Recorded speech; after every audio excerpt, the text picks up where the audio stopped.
So you meet a lot of people out there in the ecosystem, and people approach and they're interested. They've got an idea for a business.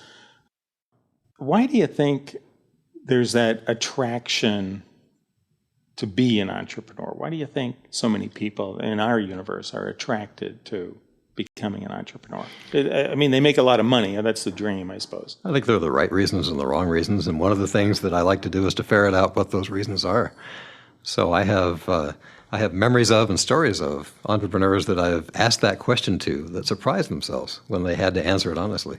Because usually people want to be an entrepreneur because of two things. They have a great idea and they don't like the life they're in. So they envision this idea of bringing them into a new life where either they or somebody else finances their way into success. And then success means lifestyle changes. Success means freedom. And that's the usual dream. And in fact, you and I both know from our years of entrepreneurial experience that, first of all, the lifestyle of an entrepreneur typically means longer days by far. The point is that you often mortgage your home, and if you don't, you know that you're at risk from personal guarantees. And if you add all of the extra stress along with the personal guarantees and the extra hours, entrepreneurism isn't necessarily the panacea that people think it is when they're looking at a good idea and thinking it's time to go do it. That's why I say this podcast has so much drama. When I interview these entrepreneurs, they've got their house on the line, and if they don't execute, they're going to lose their house, they're going to lose their wife. You bet. Yes. Well, I look for passion. I mean, the whole thing gets down to passion. If they have that kind of passion and the idea is good, then we move on to all the other more substantial things. And I have a great memory of, I think the most passion I've ever seen came from the GameSpy story, which was back in 1998 when there were 8 people who were doing web design.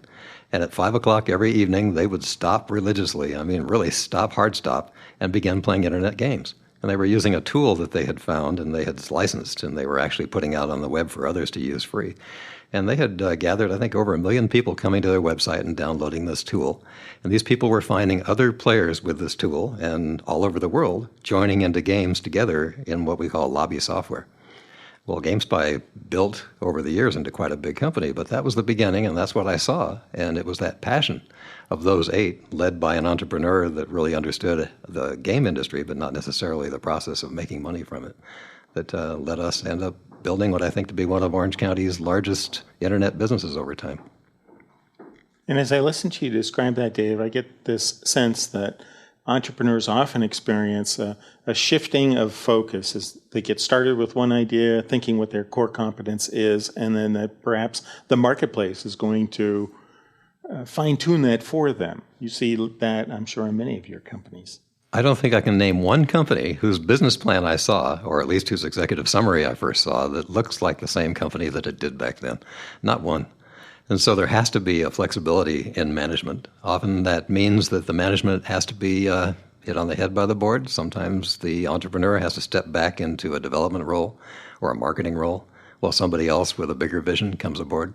But whatever it is, that original concept often doesn't survive it. Mm-hmm. Well, you said different styles of perhaps your different management styles on the board. How would somebody describe your involvement on a board of directors, Dave? What would somebody observe about you? What's your style? How do you deal with management? Yeah, as far as style, I like to talk to the CEOs that I'm dealing with as a board member pretty often. Short conversations, but often, so that there's a relaxed feeling that I'm the coach. I told you I'm chairman of 6. And of those 6, I'll talk to the CEO at least 3 or 4 times a week each.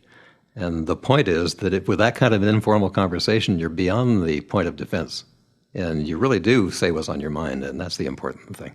So these CEOs will often talk about personal problems as well as corporate problems.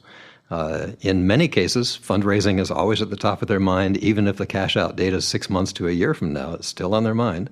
And so that conversation comes up often. And one of the benefits of talking that frequently is they don't have time to hide bad news or... That's very true. And in fact, that's one of the things in being their coach that they should never do. And if somebody is going to hide things from their coach and from their board and obviously from their vice presidents or whomever else in management, they ought to at least have some kind of a roundtable organization or an informal type of organization that isn't associated with them, because nobody's going to have that kind of that kind of worry that they have to bundle up inside and not be able to find somebody to confess to, if nothing else. So I found that the best things for people are peers who can help them. And in the case of a CEO coach, you have to have two roles. Often that CEO coach is on the board. Well, the board requires governance, and governance requires that we protect the shareholders, not necessarily the CEO. At the same time, as a coach is there to help the CEO. And sometimes those roles come in conflict, and sometimes it results in having to say something to the CEO he wouldn't expect to hear. If an entrepreneur were just getting funded today, what would you say to him he should expect from his first few board meetings? What's that going to look like for a brand new entrepreneur? I think the first thing is the surprise about the amount of time to prepare. A board that gets together and listens to the entrepreneur is not a good board. A board that gets together after having at least 3 or 4 days to study information and materials that the company has sent to them in advance is probably a much better board.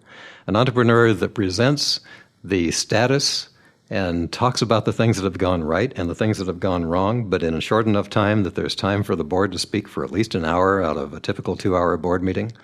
And an entrepreneur who brings in some of the vice presidents and others who can give presentations, but short ones, is one that's going to get a lot out of their board. I attended a board meeting just today where I finally had to refocus the board at the end of 2.5 hours from just making presentations into a board that had a chance to give some reactions and responses. And I thought that was a poor board meeting and said so. And that, in fact, the only good thing about it was they sent information to us 3 or 4 days in advance. The bad part of that was I was prepared to talk about that information, and we never got to it.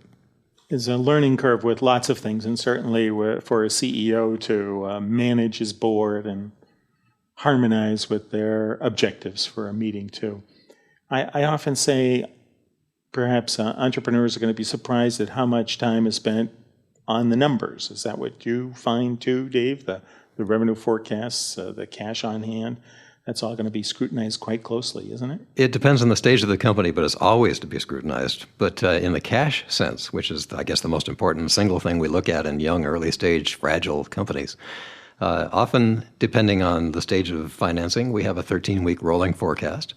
We want to know what the burn is each month, and we want to know the cash out date. Those are 3 things. The rolling forecast is prepared by management and talks about where payroll hits and when the cash gets low and whether or not some new cash is coming in. So we watch the flow, kind of like the ebb and flow of a tide. But the cash out date is the absolute date that we focus on. And because money doesn't come that easily to all these companies in a second round, it really is something that scares the entrepreneur, rightfully, keeps them up at night correctly, and keeps the board focused on the need to make a business that people will invest in the second time around or the third. So that implies that many of the companies that you're involved with have really finite resources, is one way to put it, huh? Very much. Now, I think 4 of the companies that I have financed through TCA have gotten venture rounds. That doesn't guarantee that they are free at that point in time, even with $4, $5, $6, $7 million. Because they ramp up the business and requirement that comes from the venture people saying, this is a time now to really prove that you can build this business and use this money to make that proof. So that paints a picture for me that no matter how much money they have, they're probably going through it. The pressures of that cash out point are still there, sounds like, no matter how much money and they that's have. A surprise, because most of them will give you a business plan that says, with this $5 million, fill in the blank, of which I need $1 million now at the angel stage, I'll be able to be self-sufficient. And rarely that happens, but only rarely. And so that's a little bit of naivete on the part of the entrepreneur. Mm-hmm. Taking venture money often means that you're using it to build and therefore spending it, not using it as a cushion and therefore saving it.